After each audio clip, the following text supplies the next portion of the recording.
Wild Ways Mythic Adventures are wilderness experiences that I lead with usually kids, but also with adults.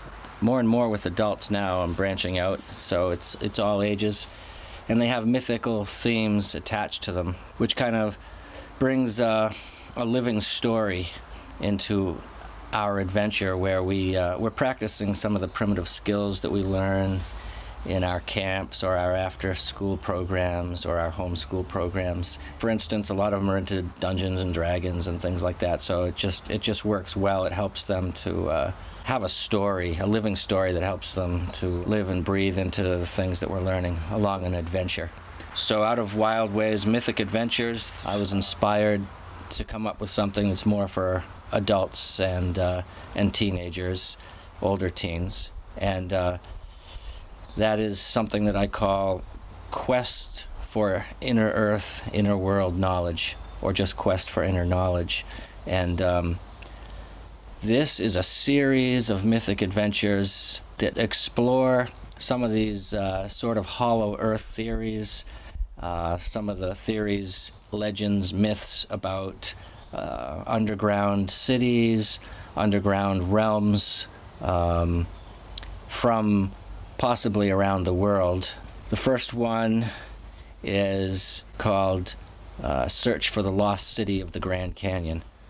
That is a two-part adventure, part of which we've already done, which was not open to anyone else except for myself and my 18-year-old stepson.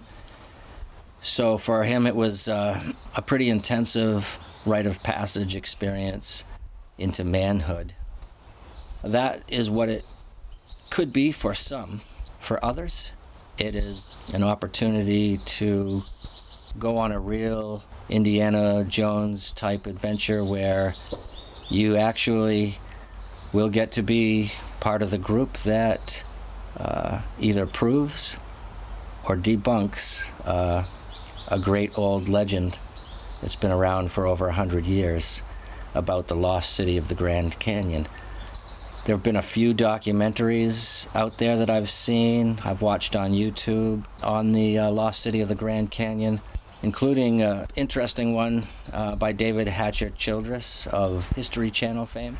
They were all intriguing and interesting, and watching all of those was helpful, but we went where none of them have gone before. We really got into places where nobody has been. And one thing I've discovered is that the canyon is so vast and it has so many nooks and crannies and ravines that it is even more possible than I might have imagined to hide a cave entrance somewhere, or not to hide, but to have one be hidden. But I also have it narrowed down, and it's pretty specific about how Mr. Kincaid described where this cave entrance was. I'd say we're about halfway done combing through this area and checking every nook and cranny. So we have it very much narrowed down at this point. So I'm confident that come November we will finish this particular quest, and we will be able to either prove or debunk this legend.